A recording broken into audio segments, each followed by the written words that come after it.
Thank you for tuning in to the Simple Sophisticate podcast, the show that is part of the Simply Luxurious Life online destination, cultivating true contentment, the art of living a life of quality over quantity. Visit the blog, The Simply Luxurious Life, at our simplified URL, tsll.co or thesimplyluxuriouslife.com to find the show notes for each podcast episode, as well as much more weekly content to elevate your everyday and deepen your contentment. From a Monday motivational post, recipes, videos of the cooking show series, style and decor inspiration, French and British inspired content, and readers' favorite regular weekly post, This and That, which is posted each Friday morning. Now to today's episode.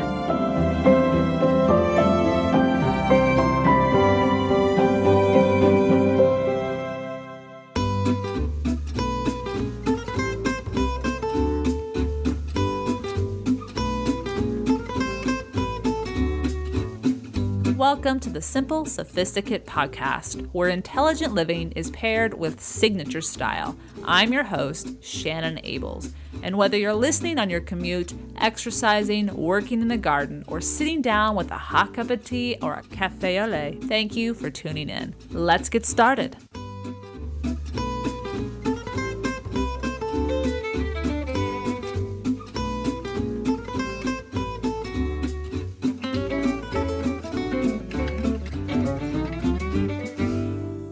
Welcome to the 355th episode of The Simple Sophisticate. And with today's episode, we are slipping away vicariously, but still we are going there to Paris and largely France, because my guest has written a book that is drawn from her inspiration of her time spent in Paris way back when she was a young girl, and with her continued visits to the City of Light and throughout France, she brings a wealth of knowledge about French floral design and flowers and how the French approach bouquets and welcoming such a seemingly luxurious pleasure into everyday life. I feel fortunate to have on the show today Sandra Sigman, who is the founder of a floral boutique in Andover, Massachusetts, which is just about a 30-minute drive outside of Boston. And she is also someone who is a kindred spirit in many ways, as you will see in our conversation. But let me talk about her book. Released this past March, titled French Blooms, Floral Arrangements, Inspired by Paris and Beyond, she brings to readers who both love flowers, love Paris and France, an approachable guide to how to welcome beautiful blooms in a unique arrangement that in many ways we may not have thought of before, so as to bring beauty not just for special occasions, but to our everyday life. In our conversation today, she's going to talk about how the French approach flowers in their homes a little differently, and how it's more of a sacred ritual, much like savoring the journey, just as we have to go to the grocery store, turning that journey as well into something to enjoy, something to savor. And shopping for your flowers regularly, weekly, is a ritual to savor on a regular basis. We're also going to talk about what brought her to Paris for the very first time, and exactly what that particular experience taught her about running a successful business. Sandra will also share the two women this book is an homage to, and the powerful and inspiring role they both played in her life journey, and the journey of this book, what we hold in our hands today. And rest assured, we do have a petit plaisir. Sandra has a wonderful petit plaisir to share as she reveals to listeners what she does to set herself up for a beautiful day. And with that, let's get to our conversation. Based in Andover, Massachusetts, but who frequently hops the pond to visit France, welcome to the Simple Sophisticate, Sandra Sigman. Oh my goodness, Shannon, thank you so much. This is just such a dream and a pleasure to be here. Thank you. Well, I want to start actually with the name of your business, your flower boutique, Les Fleurs, the name of your long-running business. You've run this business for over 30 years. You began this as a young woman, but there's a lovely story, in part inspired from your experience in Paris, but also with regards to your mother. Would you like to talk a little bit about how the title of your business came about? Yes, of course. So it goes back a while, and probably when I was the age of like 14, my mother was a floral designer, and she put together all these beautiful bouquets. So, cute story. My father worked for Nabisco Cookies. So yeah, he was in sales and one of the sales managers, and he would go around to all the grocery stores. And he came home one day and he said to my mom, I think your flowers are just as nice as what they have at the grocery store. You should come in and present your bouquets to the grocery store owner. So my mom said, "Oh, my flowers aren't good enough," but we all encouraged, and she went in, and it was around Mother's Day, and Oh. the grocery store owner said, like, "I want like 200 bouquets," and my mother was like, "Oh," so of course, Oh, no. yes, of That's course. So lovely. we all were like, "Oh," so of course at age 14, she needed to recruit workers, and why not just recruit your children? So I think so my first entry into floral design was not a graceful one. It was like, okay, we Okay. have all this work to do, and but I tell the story with a lot of love, and because my mom was so sweet, she took me along one of her um pickup of florals from the Boston Flower Market. I'm from Massachusetts, and I remember walking in, and I always say to folks, do you remember the first time like you saw something that just took your breath away? Whether it's a beautiful beach or a beautiful garden or florals, or maybe it's a person, I don't know. But I think when I walked in and saw this array of flowers, like I was, so young, I didn't know where flowers came from. And I remember just being like, this it just kind of took my breath away. And I remember this happening a few times in my life, one being the first time going to a flower market, and the second one my first visit to Paris. Okay, let's talk about that Oh, because you didn't just go to Paris on a trip. You went there to, I'll let you explain, something that had nothing to do with no, flowers, but it gave you an opportunity to explore flowers. yeah, Share with us what brought you to Paris the first time. yeah. So again, I got to Paris and I was offered a job. It's kind of a crazy story. So not only was I a student and a floral designer after school and wanted to see my friends, of course, I also was a figure skater, a competitive figure skater. And at age 19 had the opportunity to skate with Holiday on Ice. It's like Stars on Ice. Oh, got it. Yeah. And our headliner was the German champion Katharina Witt, so it was based in Europe. Yeah, Oh, so I know for all you wow. folks that know Katerina, Yeah. she was lovely. So we were based in Paris, but we Okay. would branch off and go to different countries, a lot of times Germany, Oh, of wow. course. So So you so it was traveled a really, lot. Yeah. yes, yes. So it was really such an amazing experience. I was based there for 18 months. So our shows were in the evening. So a lot of times during the day, not that I had nothing to do, but you can only see so many museums and Right. walk around. And so I just Mhm. started gravitating to flower shops because it connected me to my mom. I think maybe I was a little homesick. I think I saw things at French flower shops I had never seen in the US, and I was just like, Yeah. this is amazing. And again, had that feeling inside me that just like, oh, like it Yeah. I just this energy about it, and I just loved it, and I loved everything about Paris, the architecture, the long boulevards, the way the cafes and people would sit and drink their coffees and not rush around in with styrofoam cups. Yeah. Right. So I think I just started noticing all these nuances, when you're 19, when it doesn't happen too often, I would say, but it did happen to me. And I think I just started talking to my mom on these phone calls, these weekly phone calls. I started talking more about flowers than skating. Okay.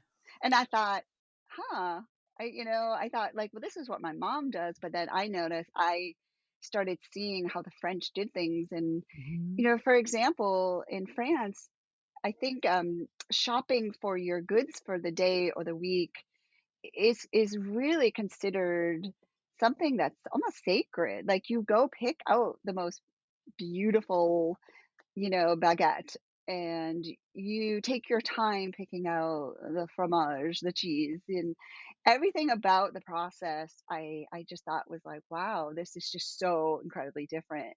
But I loved it, and I loved when people came to the flower shops that there was conversations and the flowers they used were in season. They didn't try to So I think just all of this just brought me, and so I just fell in love. I just kind of was like, this is just something, and that's, I think, how I got to France and how I started looking at the flower shops.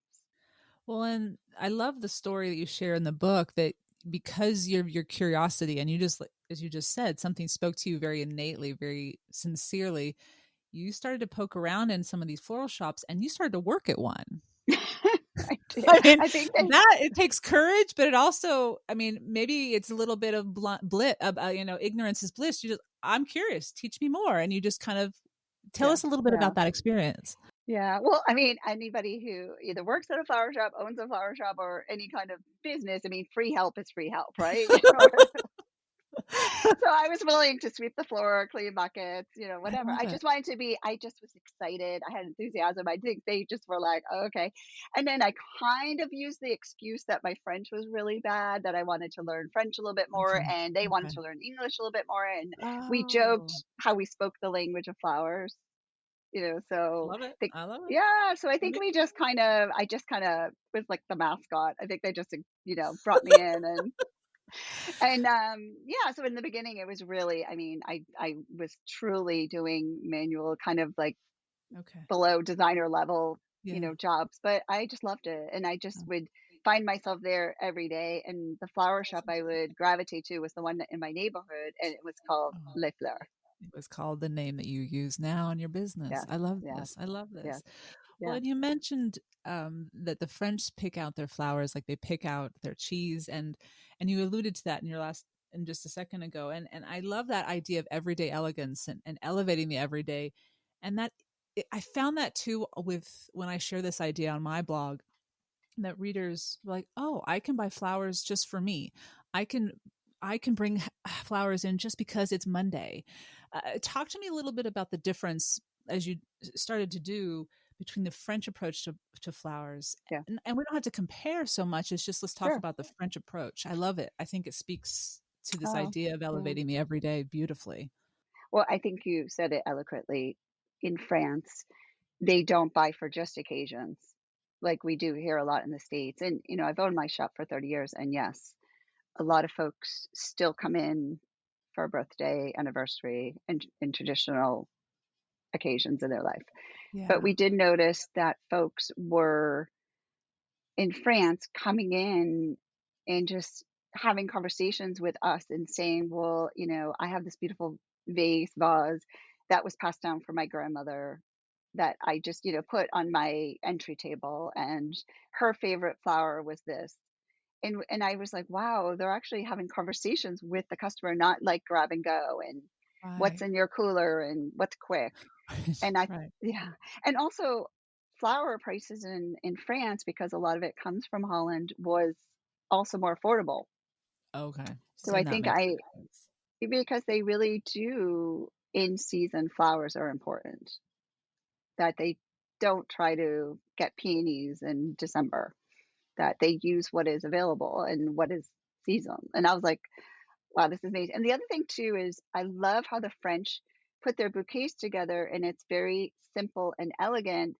Where here, I find a lot of folks sometimes ask us for more elaborate things, and of course, for occasion. So I notice, like, sometimes simplicity, again, the simple things of like just a beautiful piece of, cheese instead of 10 different cheeses. Like, Yeah.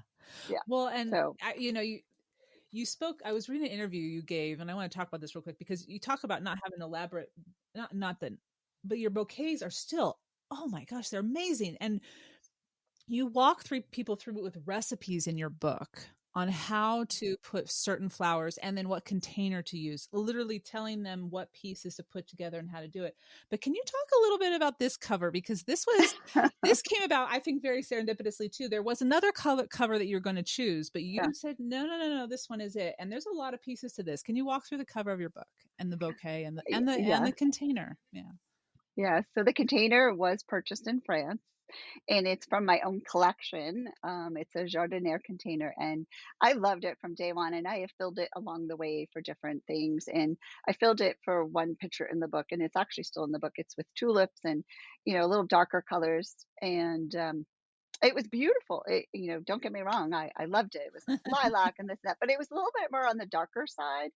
And and Rizzoli was so wonderful. They're my publisher in New York. They were so wonderful, and they said we really think this is the strongest contender, and I loved it too. But I don't know. Again, that inner voice in you. When your gut or your instinct, whatever you want to call it. And I just was this little voice kept saying, I think I think it could be better. You can do better. And I know this sounds probably crazy to people, but I really, really, really wanted this photograph cover to be shot in France.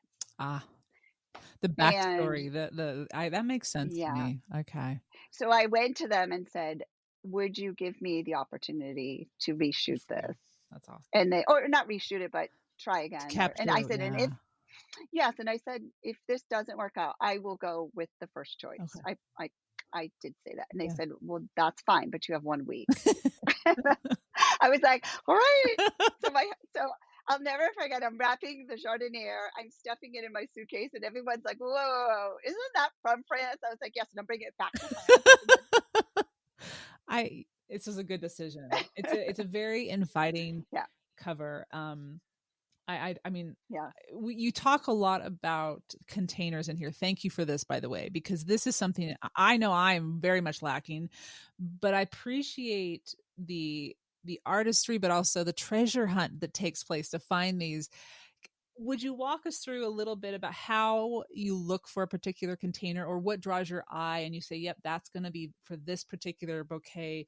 I mean, the book is very helpful about in specificity, listeners, but I would love for you just to kind of give us a taste. How do Hmm. you, Hmm. what are something you said? Teapot was one, a soup tureen, which I just love these ideas. I would not have done it. Please take us through your approach and yeah, how it plays a role in Yes. the artistry. Well, I think again in France, they're really about this, meaningful pieces. Like example, your wardrobe in France. Like they don't want to have five different black blazers. They want one really good one. They really are thoughtful with their choices, and I really adopted that and thought, well, this is really so nice. And they were bringing in family heirloom treasures, sometimes simple things. It didn't have to be this like, passed down, very expensive piece of Limoges or whatever. Sometimes it was just really something that was meaningful to them. And I really loved that it had a soul, had a story. We were repurposing. We weren't, we like, I have a lady who works for me. She goes, like those, we call them like throwaway vases. They're just the vases that are just being mass produced. Oh yeah. And that's Yeah. sometimes it's a necessary, Right. thing we do have to use. But I don't know, I loved this. And then I think the other thing is when I was really sitting quietly thinking about how this book would play out, a lot of times people were like, oh, you're going to do it seasonally, right? What you do in the fall, what you do in the spring. And I said, no, that's great. And I believe in that. But I said, I really think the question I get asked the most in my shop for the last 30 years is, where do I put this? Or what else can I do for my mantle, dining room table, Oh. kitchen, bathroom? So I started really listening about people asking me about locations. And I thought, well, why don't I pair it with, what they're asking me, but with maybe some interesting things they have around the home that they could Yeah. maybe reuse, recycle, whatever. And I thought, well, wouldn't this be just such a nice marriage to put all these things and ideas together in a book with recipes? Because, fun fact, when we're doing big events or weddings or anything, we're always like, well, what's the recipe? Or like, I don't know if it's a flower term, Oh but we were really? always like, so recipes are also not only used in cookbooks, but it is used in the flower trade as well. I There will didn't be like, know what's the that. recipe for, yeah, like the wedding, what's the recipe for, the large arrangements at the ceremony. So it just was a term we always used. I didn't know So that. I thought, Yeah. yeah, And yeah. that's what drew me into it being a layman. I'm thinking, okay, this is approachable. The way it's laid out, the way it's organized, and then you call them recipes. I'm like, okay, well, if I can cook, I can do this. But no, I mean, readers or listeners, if as we're Yes, talking about this, yes. I'm looking at all the recipes, and you see the enumeration of the methods, step one, step two. You see the Hmm. list of Hmm. ingredients. You see the items you need in pictures, the container, the location you would put it, and the season.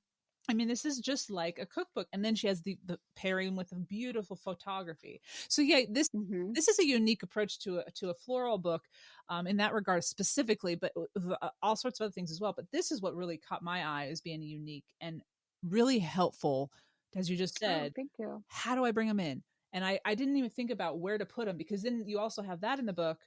These are ideas for your mantelpiece.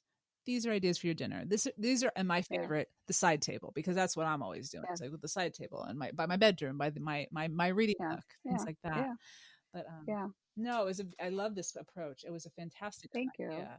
Well, I think as like a homeowner, you get really, you know, consistent in putting things in the same Yeah. locations, right? And I think sometimes just thinking outside of that, belief system would is sometimes, why not? Why not try something here? Or maybe you bring something outside or you just try different approaches. And I really love that. And Well, I think and it's a very French thing too. it's a very French thing. Well, and you're the expert too, so people will start to can trust. Okay, maybe I should. Okay, instead of maybe they Why would have not? doubted Yeah. themselves to try putting it there. And it's like, okay, if she says it's a good Yeah. idea, maybe I should give this a go. And then they're like, oh, and Yeah. then just to see it Yeah. perceptually in the room, it's like, oh, Yeah. it does make sense. Yeah. Um, Yeah. I want to talk a little bit about and you talked a bit about it, but the idea of French floral design principles, and you lay them out specifically in the book.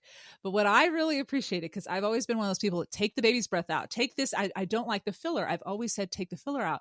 And you talk Hmm. about this, that the French don't, they do not use filler. They, though, tuck in unexpected greenery for surprise appeal, which I love. What are some Hmm. examples of these surprises? Yeah, and again, first time in France, I was like, saw one of the designers bring out this like wand of rosemary and like tucking herbs and wildflowers, and I was like, well, what? And I'm saying to myself, Mom, they don't use baby's breath and leather leaf. Not that anything's bad with it. No, We're no, not no, going it's to just a diss different that, yeah. but it was just so eye opening, and in the fall there was like different types of oat grass and this and that, and I was like. I just again just was marveled at how just different. And when you went to the wholesaler in Paris called Rungis, and if anybody ever wants to take a tour, they actually do a tour Oh, at like 5 o'clock in the morning, but it's so worth it. It's um, like a little mecca, like a little city in within itself where you can go where plants and wholesalers, oh, but that's a oh. whole nother story.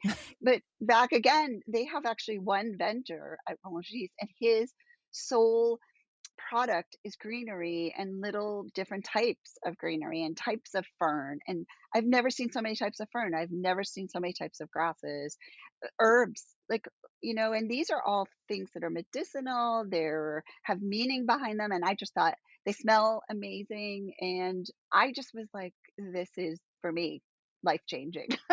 So of course I moved back to the States, and we can get into that story, but I know because I'm just this like probably crazy flower girl that my husband actually teases me. He says like, let me get this straight. So you're in your garden all day, honey. You go to work, you play with flowers, and then at home you're still out in the garden again. And I What a am. It's true. dream. Yeah. And I remember, for a wedding one time, I went out and snipped some lamb's ear because I thought the petals had this really soft green, and I added them into these like arrangements. And, I think I'm always trying to find that latest, greatest new thing I can use in my designs just because I love it and it Yeah. makes me happy. Well, and it seems like it. I was gonna say that well, you just spoke to that idea. You are living, you are doing what you are good at, but also what you're passionate about, and that comes to life, and that's why you have more energy to continue to do it. You're not doing something that it doesn't sit well. It's not what you're about. That's where you get your energy from doing what you love, and no wonder you do it when you're not Yeah. at the shop as well. I mean, at home. I get it. And you mentioned your garden. You do grow your own cutting garden, a French cutting garden. I We're do. this episode's going to air in the middle of April, and I'm curious because I'm starting to sow seeds. We're thinking about, people are thinking about annuals, but you grow mainly perennials. What are some plants people could think about, both annuals and perennials, to maybe add to their garden to bring that floral component to their home? What would you Yeah. suggest? Well, I think again, you do now. This is when you do have to come into seasons. And I'm in New England, so of course, right now it's like Yeah. not so much going on. But Yeah. I think we're all, I mean, all you flower girls, all your gardeners out there, we're all itching to see blooms, right? So my hellebore is starting, and then your daffodils. I use a great source if anybody wants wonderful, beautiful bulbs. Brex, they're Oh, called Brex. there you They're go. in Holland. Mhm. Beautiful, beautiful. Mhm. And so I got my Brex bulbs, got them in the fall. So those are all going to start blooming. My hyacinth, my my muscari, my double daffodils, and they just have these varieties that are just so incredibly amazing. Of course, my double gorgeous peony tulips that I just die for. They're just these like They double, just keep opening up. and Yeah. yeah, they're just stunning. And then we start moving into more like June, July, and that's when June is really when all the peonies start coming. Late May, beginning of June is all my peonies. Okay. And I use a great grower, Alderman Peony Farm in Oregon. They're amazing. Oh, And I wait, just in bring in these, Oregon? Out here? What yeah, are they called yes, again? What are they called again? Adelman, Adelman. And they just they send you the bare root. You get them in the ground. You can't touch them for like 2 years. You just have to ignore them. Then they just show up in a big way year 2, year 3, year 4, and your peonies are these, like, again, just colors and textures and things you've never seen. So I could go on for days. And then, then we just keep progressing through, and then New England fall is just Gorgeous. stunning. The Yes. colors, yeah, God. just stunningly gorgeous. So I'm a big believer, like, just you can look outside of your own home and see what's growing around. And foraging is like a huge, I wouldn't say trend, but I think a lot of folks do like to go and pick, lilacs in their best friend's yard, or just be Yeah, just careful. ask. Yeah, but branches. But yeah, you're Yeah, right. yeah. There's so many Branches. ways to bring Yeah, in beauty from the yeah. outdoors. I think when I go out and some of my trees have berries on them in the spring and their blossoms, and I have to trim my trees in the spring, so the extras come in and I put them in bouquets. It's like, well, why not? I'm not going to put that in the compost yet. Might as well bring some beauty into the house. Um, but there's ways to do it. That's so true. So I remember calling my mom about all these things and always being like, "Mom, we should do this." And like, we were more a traditional US styled, flower shop, if you will. Well, actually, true story, my mom never owned her own shop ever. Oh, really? Okay. So she started just doing these bouquets for grocery stores, and then she had the grand idea of like, let's start doing weddings. And I was like, Mom, Oh, you know how to do weddings. And good. she's like, Yeah. but she was very artistic and creative. So we started going that route. And I started planting the seed saying we need to open a French flower shop. And of course my genius idea, and we need to call it Les Fleurs, thinking nothing about copyright or whatever. I just thought, well, you're in Paris and I'm going to be here. And yeah, Yeah. yes. I And I remember her saying to me, "So Sandra, let me get this right. You want to name it Les Fleurs. No one's going to be able to either pronounce it or spell it." I was like, "Yes, yes, yes." and you did it. And you And did we it. did it. Yes, we did Yeah. it. Yes. I love it. We're going to take a quick pause, but if you've ever dreamed of owning an apartment in Paris or had a dream that seemed so impossible and seemed to be taking a long time to come to fruition, you're going to want to stay tuned for the other half of our conversation. We'll be back in 2 minutes after these sponsors.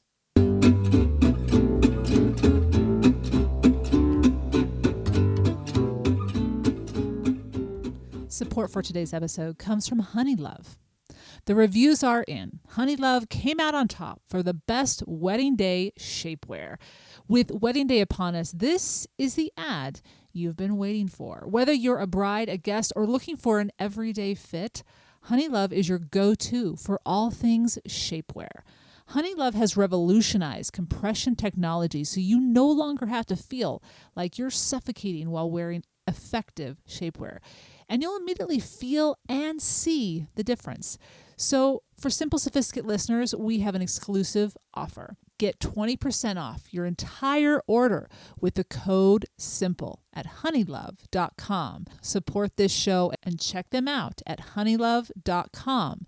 Use that code SIMPLE for 20% off your entire order. So let me just share my experience with shapewear. Wearing pencil skirts. I would often wear shapewear to keep everything slim and trim and no seams. You know the drill. But you also know the drill that it tends to roll up or you tend to not be able to move as comfortably. And well, that's not what we want. We want to be able to engage with our day, feel and look our best. Well, when we're talking about shapewear, Honeylove's best-selling Superpower Short is the go-to. It has targeted compression technology that distinguishes between areas where you want more support and areas you need less compression.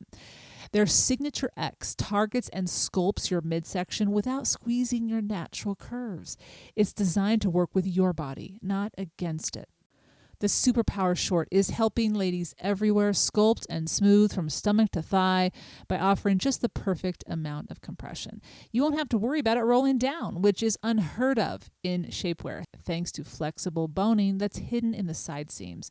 And they also have bodysuits with 360 bonded compression that smooths your tummy and hips. Built-in bust supports lifts without underwire. And shapewear that's comfortable. Yes, it is possible. I cannot wait to wear Honey Love's products when I am wearing that favorite dress that has a slim silhouette. You've seen it on the cooking show. You know what I'm talking about. But you just want to be comfortable with what you're wearing. And that's what Honey Love allows you to do. Ladies, we've all been there, struggling to take off a tight piece of shapewear with a bathroom line out the door. Their shapewear has 100% cotton gusset, so you can skip the extra undies. But it doesn't stop there. Honey Love has more than just sculptwear. They have incredibly comfortable bras, tanks, and leggings for everyday support. Honey Love is just as easy to put on as it is to take off. Thank goodness. Shapewear shouldn't be hard. Their products make you look good and feel good. Whether it's for a wedding, an event, or your everyday life, bring a boost of confidence by choosing Honey Love. It is the perfect +1. As a Simple Sophisticate listener, why not treat yourself to the best shapewear on the market and save 20% off at honeylove.com with code SIMPLE.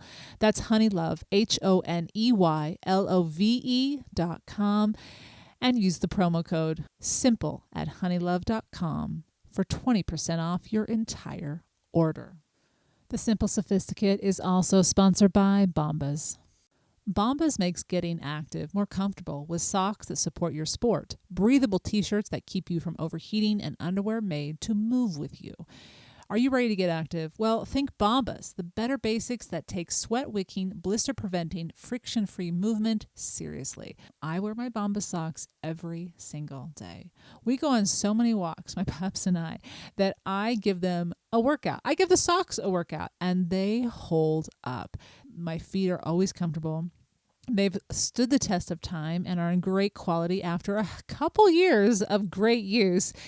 And I generally want to wear these socks. They are cozy and fun in their multitude of designs.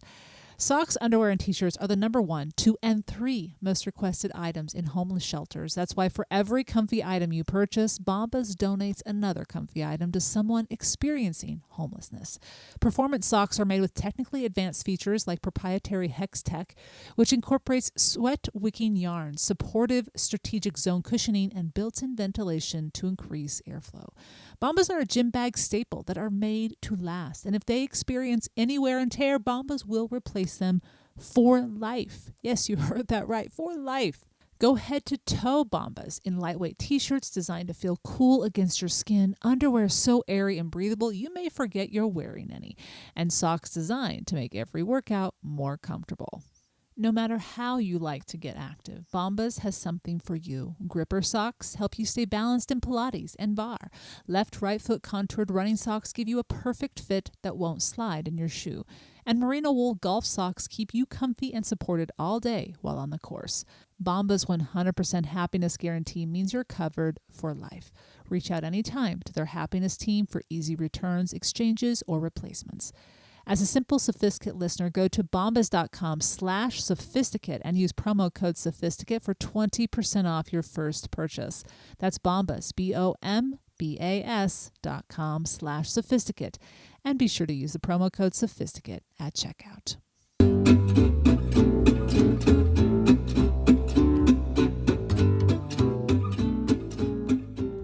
Let's get right back into our conversation with Sandra Sigman. Oh, and a petit plaisir that you won't want to miss. So now people are probably seeking you out. Well, they do seek you out from around the country to travel with you and to come to your shops. And I want to talk about the trips you take to France. I know you go on your own to source at brocantes, and you also travel with people on tours, and you work with Sharon Santoni, who's a friend of this podcast. You're going to be, I think this is going to air on the 19th of April. So you might be in Provence at the time of this airing. I will. So you're in Provence right now. Talk to us a little bit about these flower tours and floral design tours that you take to Hmm. France, and what in the future maybe we can look forward to more. I'm assuming so. Hmm. This Hmm. one you're on right now is sold out as of our talking, so people know Yes. about it. They scoop it up. But talk us through this. Well, it's really a sweet story. I was going to France to fill my store with these amazing containers I started talking about because you just start getting, as they say, the bug, and then you're like, you go to one antique fair in France and you fall in love, and you're like, you want more and more. So there's a very very famous antique fair right outside of Paris called Chateau, which is in the book. And I was there, and of course, we're all Instagramming and saying, "Oh, we're here." And I got a DM, and this was probably like 8 years ago.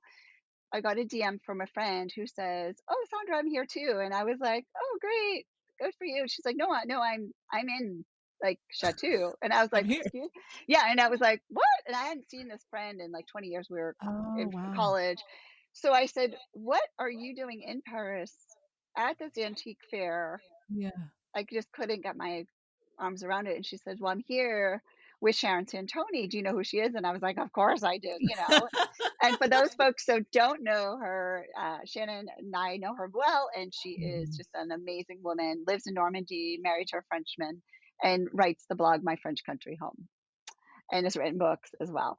And we got to meet, we exchanged cards, we said our hellos, we said our goodbyes. And I thought, this is a really cool lady. I really liked her energy. I thought she was just, we both like gardening and flowers. So I got in touch with her, and I was just like, would love to talk about maybe coming over to do a buying trip with you, because I noticed the French were great and they were telling me how they were presenting at this little brocante, but they told me that they had barns filled with antiques. And I was like, wow, I would love that. But, the French were kind of like, oh, I need an introduction. Like, who are you?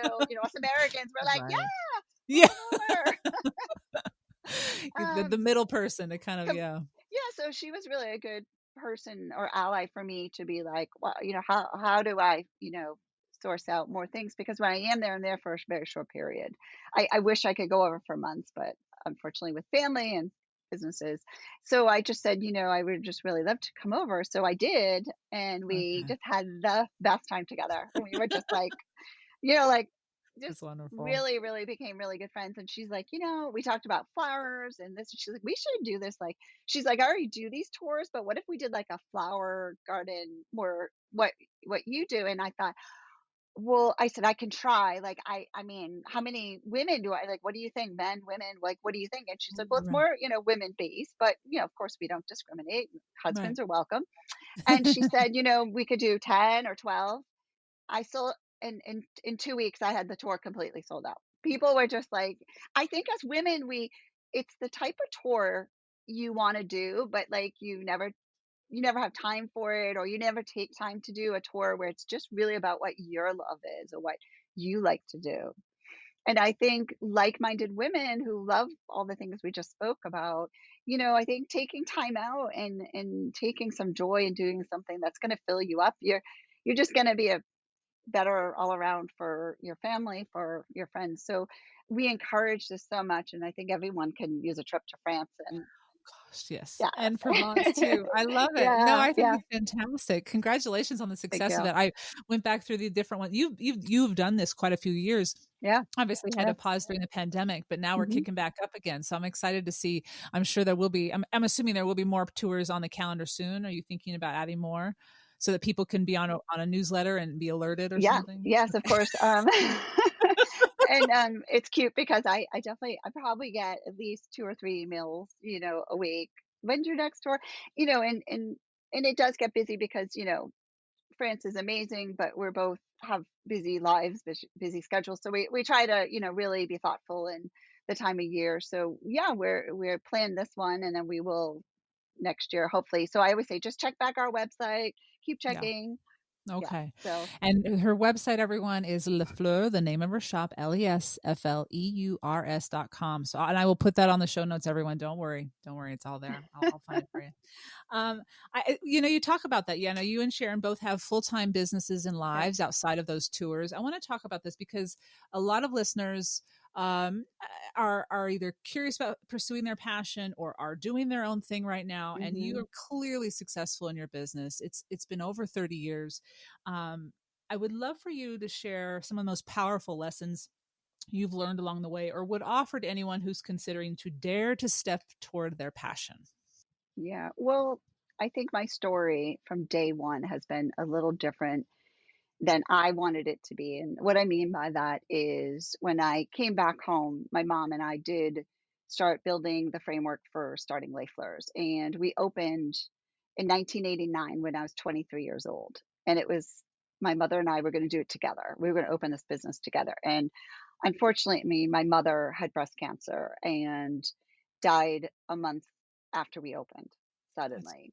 And Yeah, I was I'm so sorry. completely devastated in Oh so my many God. ways. And it's now been 30 years and I can talk about it now. But I Yeah. think, when you get, we all will have things that will devastate us in life Yeah. and we will all have tragedies or what have you. But I think what I learned from it that was so incredibly powerful is that you sometimes have to get up even when you don't want to. And you have to pull yourself up to say, I may not feel like doing this. I just want to crawl and hide somewhere. I want to cry. But I guess I had that inner strength. And I honestly, inside, I'm probably going to get choked up. Like, I didn't want to disappoint my Oh, mother. I wanted yeah. to show her, like, I could do this. Yeah. And, yeah, Um, I still get very emotional no. about it because, like, I see so many women that don't just give up and don't try and don't give it their all. And I'm saying, you're almost there. Yes, it's hard. It's hard, and you're gonna fall and trip, and you're probably not gonna be eloquent all the time. But I didn't give up, and I just got myself back up, and I was like, okay, and there was no social media, there was no Google, there was no cell phones. I was like, how am I gonna like do this? Like, I'm 23. I mean, I don't have business experience, and this is when I think when angels arrive or people arrive for you. That I got a call out of the blue from a photographer friend, and they said to me, I'm doing this bridal show, you should do it. And like the person was really sweet to me and said, I know you just started out, but I think you really have nice designs. They're very different, very different. And I think you should do this wedding show. And I remember calling, it was in downtown Boston. I remember calling the venue, it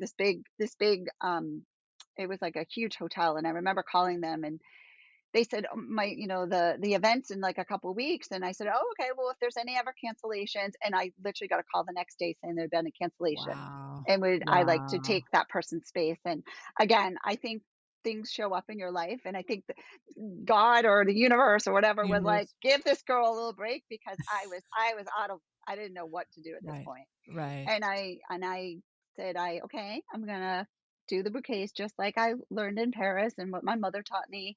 I'm gonna decorate it. And I showed up, and I was enthusiastic, and I was so excited. I think brides felt bad for me because I was like, I was so excited, and I booked 38 weddings. Yeah, Wow. I know. Oh my gosh. That is that Yeah, that yeah. that is awesome.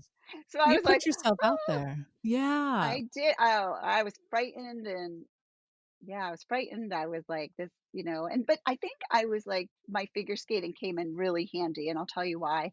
When Okay, you're yeah. learning how to do it, say a triple jump or double My axel or whatever, gosh. you Oh my don't land it the first time. Trust me, you fall a lot. God. A lot of You bruising. Yeah. lot of bruising, and you're like, I'm never gonna get this. But you know what? You do. Yeah. You get back up. You get Yeah. back up, and you try it again. It's like Yeah. children when they're learning how to walk. Do you tell your kids, "Oh, you're never gonna learn how to walk. Might as well give it up. Stay in that stroller." Good No, point. but as parents, we encourage. We say, "Come on, you got this. You Yeah. can." So I think I was really fortunate. I had some wonderful coaches who I just said, I had them in my ear, and I was like, "Nope, get back up. Get back up. You got this."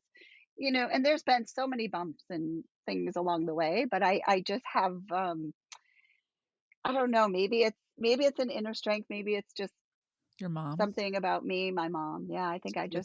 I've Yeah. always had this, in my heart to like Yeah. give everything I have, and I don't give up very easily. That's So, awesome. yeah. No, Yeah. when you speak about sport, I was speaking about this with someone recently. There's something about having the experience of sports, regardless of the age, but if you've been at it long enough, there's a willpower that's strengthened and a confidence, as you just explained, that's built because you know that just because you fall down, you know you can keep going and something positive will come out of it. And it doesn't seem to be relatable to your adult experience, but there is something unconsciously within you. Your subconscious goes, well, that's okay. I fell down. Let's keep going. Mhm. And you, as if you've run a business for over 30 years, as you just said, it's not all smooth sailing, but No. you keep going forward and you keep tapping into what you're good at and what you love and what's true to you. And people are well, just at that show, they gravitated to you. There was something genuine, that there was an energy coming from you. I'm sure of it. So I appreciate you sharing that. That's kind of that intangible something.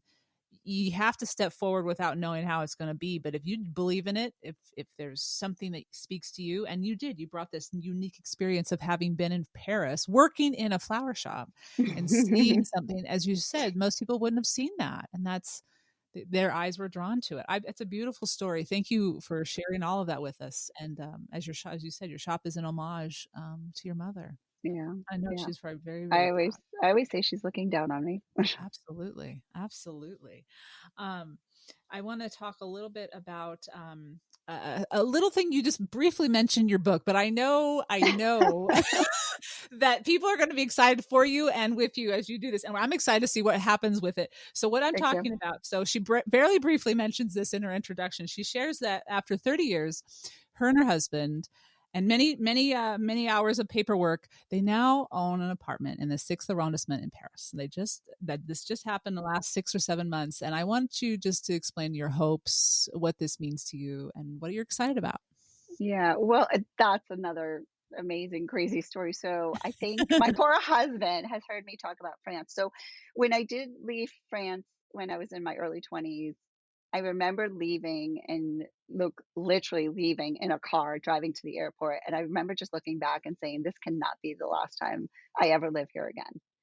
And I thought, I don't know when, where, what, how I will ever get back here, but I'm just gonna pray someday it will happen. And of course, life takes over. You start having children, you start building a business, and life gets kind of crazy. And I think when the pandemic hit, I think everyone just started was like on pause. And I think for me, and I know some of my friends, we all just got to really reflect and think about what is really important, what is something that's probably been on a bucket list or a want or wish. And I think I started just maybe that little tug to get back to France was getting stronger and stronger. And I think my husband recognized it.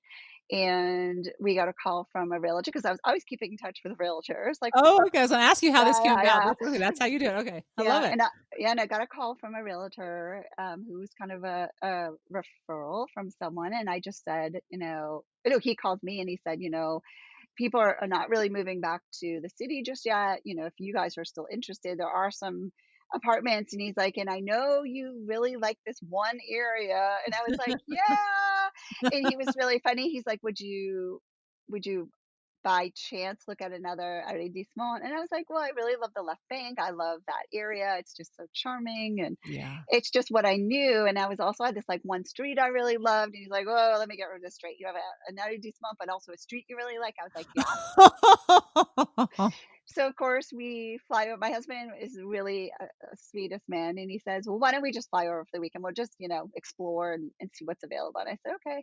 So he sets it up that we're looking at the first day we land on Friday, like 6 or 7 apartments, and then the next day, like 2 apartments, and all in those areas. And I did have some requirements. I was like, one is the location, like I kind of want. Number 2, I said it doesn't have to be huge, but there needs to be some natural light. I don't want to feel like I'm in a closet. And number 3, I was like, I don't know if we can really have a lot of renovations because I will not be living there full time.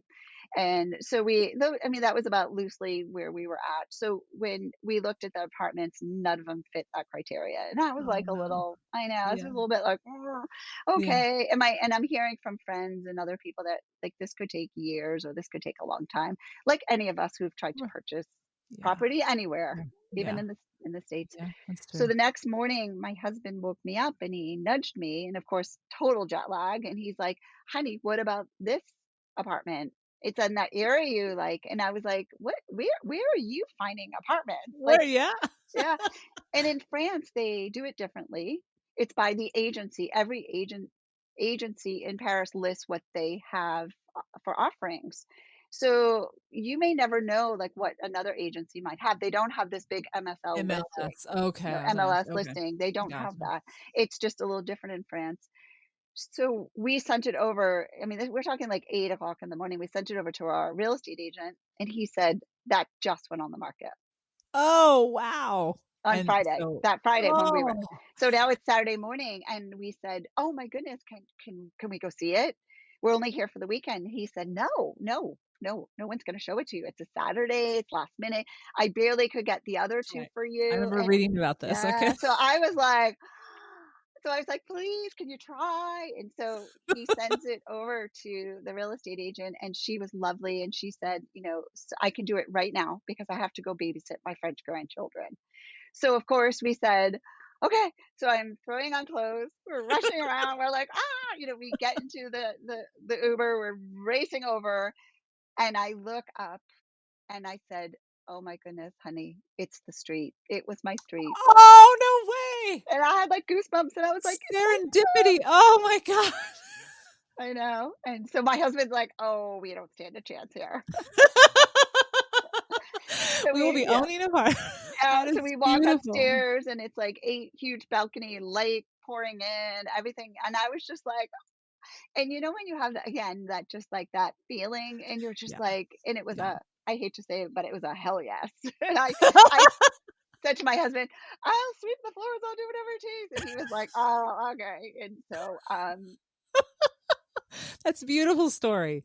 yes, A lot of it, yes, I think of it in this manner of, you put your intention out in the world, and you started to do it back when you were in your early 20s, yes. but then you just kept, and as you just said, that reflection during the pandemic, and then you said the street, and you said the arrondissement, and your husband knew what you were looking for, Oh, yeah. and it I mean, talk all, about like and also, yeah. I don't want people to come away from this podcast as like, "Oh my god, everything this girl wants or wishes." No, no, no, no, No, no. you work so I hard. Oh, well, I have had so much up and down. Like, I will share another story about the book. I was in Paris shopping for my apartment and I was okay. over the moon excited. So I'm texting my friend, and that's like Yeah, another crazy story. And I'm texting her saying, "Oh my goodness, we have to come back. We shot about 80% of the book." And I in said, France. Okay. yeah. And I said to my dear friend, we're going to finish the book and this was all your grand idea. Like I was, just it was a crazy story. But long story short, I came home and my friend passed away suddenly. And I, Oh, I'm again, so was sorry. completely devastated and was like, I mean, I just was like, I can't even believe this is happening again to Yeah, me. This is so yeah, hard. I mean, I just feel like I wanted to just again crawl, and I almost didn't finish the book. I almost said like I just can't, and okay, it was really hard again to pick myself back up to finish this. sure. So this book even has more meaning to it besides for my mom. This is also dedicated to my friend Kendra because without her, this none of this would have been happened. None of this. She is just a shining star. So yeah, so I just feel like your journey is your journey and there's going to be ups and downs and highs and lows. So, Well, yeah. yeah. To savor when you're soaring, to learn and to honor through grief, however that is for each of us when we lose something that's so dear. I'm sorry of your passing of your friend Kendrick. Yeah. Yeah. How did this book come about? Was this how long of a journey is a book like this? How does that play out? I guess. Yes, I never wrote a book before, so that's number 1. I mean, I admired those who did, Sharon being one of them. I thought, I can't even imagine where to start, where to begin. So I was heading to France for a buying trip and of course stopping at Sharon's place in Normandy, and my friend Kendra was a photographer and we worked together on a lot of editorial work. I was the stylist slash floral designer and she was the brilliant photographer. So she asked if she could tag along, and I said, "Yes, of course. Oh, come, And I said, "Well, we're going to go to my friend's garden, and her garden's spectacular." She goes, "Well, maybe I could shoot some of her garden for editorial work." And I said, "Yes, of course. You're going to love it."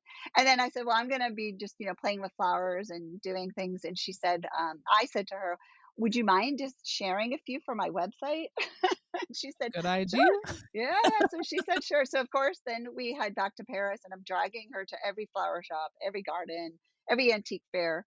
And we came back from the trip exhausted, but with happy hearts. And we were just so like happy, and it was such a great trip, and we were like, wow. And she called me and she said, you have to come over to my house, you have to see the pictures. And I was like, oh, they're great, they're going to be great for my website, my blog. And she's like, oh, no, no, no, we're going to do a book. And I was like, what? That's how it happened. Yeah. Okay. Yeah. Oh, And I she see shot what you mean.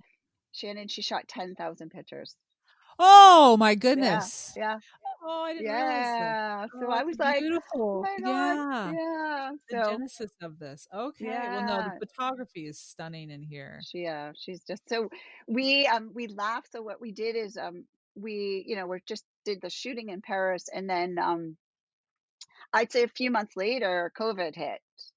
And she says to me, "Okay, now you have to go write your book proposal." I was like, what's a book proposal? Like, what do you mean?" She's like, "You have to put all your, chapters and your introduction and the storyline." And I was like, and she's like, "Yeah, everything you talked about when you were with me." And I was like, "Kendra, I'm not a writer." And she's like, "Yeah, but you write your blogs. You'll be fine." And I was just like, "Oh my goodness." So I remember going home. It's now COVID. All the kids are on computers all over the house, and I sat in front of my computer going, "Okay, okay, I got this. I got this." So I literally Googled, how do you write a book proposal? And Well, like yeah, yeah. And I had the time, and I was like, all right, I'll just work there my you way go. through it. And then I Good had idea. another good friend who is a writer. Her name's Victoria, who ended up is just been so dear to me. I sent it to her and I was like, what do you think? And she's like, okay, we're gonna like fix it up. And we fixed it up. And then Kendra's husband was an art director, so he put together our words, our Um, and he put it in this beautiful presentation. And again, because of COVID, people were sitting at home, so we were able to get a Zoom call with a really really amazing agent who became my agent, Leslie Stoker. okay. She's amazing. Okay. And we said, we just have this kind of flower book, what do you think? And she loved it, she fell in love with the story. And she's like, I think I think someone would really like this story, this book, and the pictures are gorgeous, like you mentioned. And lo and behold, we had a book deal from Marzoli, and I was just like, oh wow, wow, we have to like do the book now. So Well, and wow, just as we're wow, taping this, your number one new release right now on yeah, Floral I Books. So know. Thank you, congratulations. thank It's you. yeah. No, and Victoria was so sweet because I would write the floral recipes because she said, Sandra, I'm not a floral designer. I don't understand, flower talk. So I would write the floral recipes, hand it off to her, and then she would kind of, I don't know what you mean by this, and like I'm just a layman who would have to do this recipe. So she was really, really helpful in just kind of breaking it down into bite size, bits that people could understand and apply to the floral design. So that was really great for me because I was getting really technical sometimes, and she was like, whoa, whoa, whoa, whoa. Yeah, so it was kind of nice. Yeah, no, your expertise is there, but it's approachable in the context or the syntax and the grand the diction that are chosen. No, as I said earlier, that organization I think is helpful. Like I said, for me, I sit there and go, I would love this, but I can't figure out how to put it in with all the details that make it what it becomes, and that's the artistry that you bring to your work, but also have shared in this book. So it's a wonderful book. I'm really excited for readers to get their hands on it. We have one question left, but it is the question we always ask our guests at the end of our show. It has to do with France. Um, it is a petit plaisir. So a little something that you enjoy that makes the everyday all the more enjoyable. What is one? And you can share more than one. I've had guests share more than one. So if you can't just share as many as you want. But what are some simple pleasures that you enjoy in your everyday that just elevate it and that just take it to a level of deep appreciation and enjoyment? Such a great question. Well, when I'm home here in New England, I think what I used to do is I would start my day like it was a race. And I just, you know, run downstairs, start the coffee, get kids to school, and I just never paused. I never woke up, and I was always like wondering by 9, 10 o'clock, I was anxious and not my best self. And I started taking this time in the morning to stop and to say, how was my day, to almost set up my day. And I think that was like way for me to have success in my day because I think, the start of your day is so, so important. So for me, I try now, because I was a figure skater for so long, I have to admit I do some yoga in the morning when I rise, and I do not look at my phone at all. I try not So to. smart. Yeah. I try to Yeah. just put it in another room, and I start my day off with, green tea or peppermint tea. So that's like my petit Lovely. déjeuner, that I just have this very quiet time. I do have to wake up a tad earlier to do this, but I think for me, it sets me up for such a beautiful day, and I try to really, even if I'm having the worst of days, I try to find one piece of little gratitude, and it could just be, I love it. "Wow, today it's not raining or it's not snowing," or I get to go out "Wow." in the garden.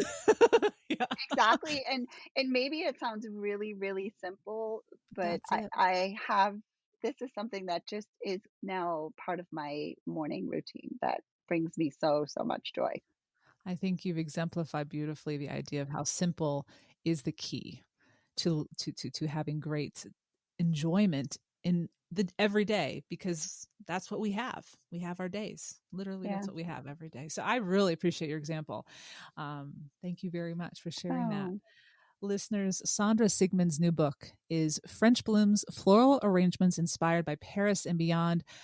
Inside, find simple to follow recipes, as I just talked about, to arrange all sorts of different bouquets. It is out now. Learn more about her shop, Les Fleurs, workshops, and trips to France on her website, lesfleurs.com, and follow her on Instagram at Les Fleurs Andover. Congratulations again, and thank you so much for joining me, Sandra. oh, merci. Merci beaucoup.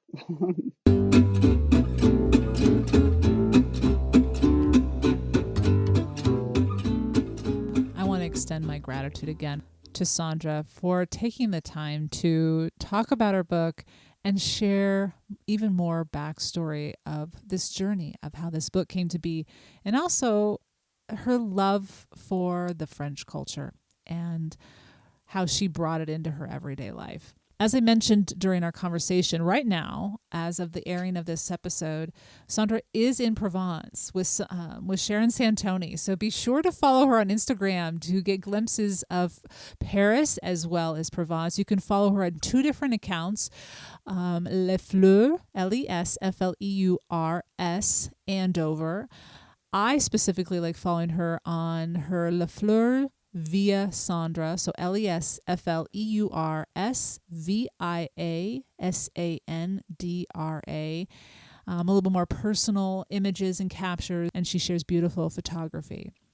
You can find everything we talked about and mentioned during our conversation on the show notes on the blog, thesimplyluxuriouslife.com/podcast 355, so episode 355. And I will link to her Instagram account. I'll link to her book. I'll link to her Petit Plaisir, her favorite green tea, as well as a handful of the other mentions that were shared. If you are looking for floral inspiration that is approachable yet wonderfully beautiful and Parisian inspired, be sure to check out her new book, French Blooms, Floral Arrangements Inspired by Paris and Beyond. And Sharon Santoni wrote the foreword for this book. So those of you who want to get to know her a little bit more, be sure to check it out. Sandra, you should be very proud. It's a beautiful first book, of which I have a feeling there will be more to come. All right, before we wrap up, I want to take a moment to extend such a oh my gosh, such immense gratitude to a listener who has been following the podcast and the blog for some time now. They live in Great Britain. The handle on the review is Chris8642, and they wrote, "Excellent podcast, 5 stars. I love the sincerity and the honesty in this review, so take a listen. I love this podcast now. Being a cynical Brit, it took a while to acclimatize, but now I thoroughly enjoy it and look forward to each new one. Shannon covers so much good stuff. The basic premise of cultivating a life of contentment is vital in today's overwhelmed world, and Shannon covers so much content about many topics that I love: cooking, food, wine, gardening, books. With a podcast blog and her books, she has built a whole ecosystem of feel-good. But it's smart stuff. Shannon is erudite and well-informed. If ever I feel a bit meh or run down and low on energy and inspiration, it's my go-to. I know I'll find something wise and uplifting. Well, your sincerity and honesty and specificity is genuinely a gift, and I thank you for sharing it with future listeners, current listeners, and just letting us know why you tune in to the show, stop by the blog, or pick up the books.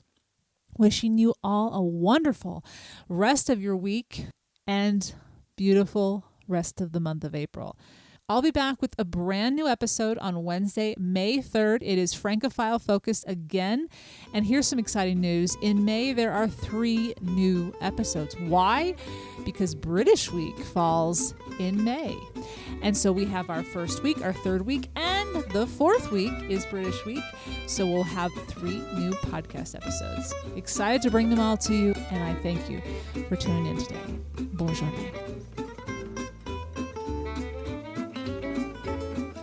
Thank you for tuning in to the Simple Sophisticate podcast, where intelligent living is paired with signature style.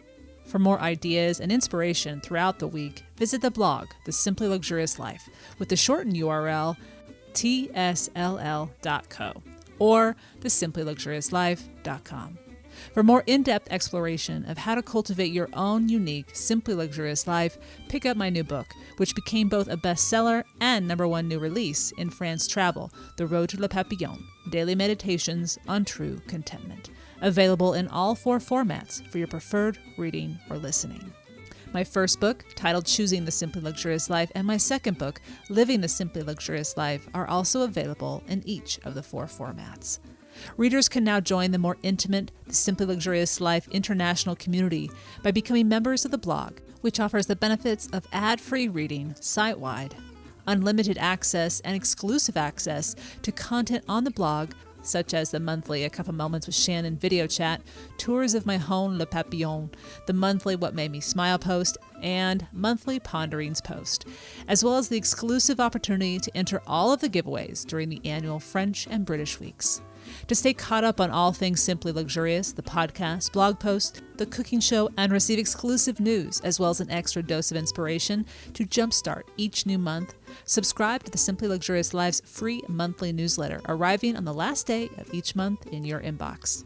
There is also a weekly newsletter, which is also free, and arrives each Friday to keep you caught up on the recent weekly posts on the blog. Enjoy with a hot cuppa or cup of morning coffee, and stay in the know about all things simply luxurious.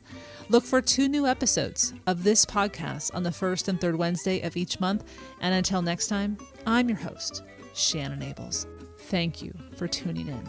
Bonne journée.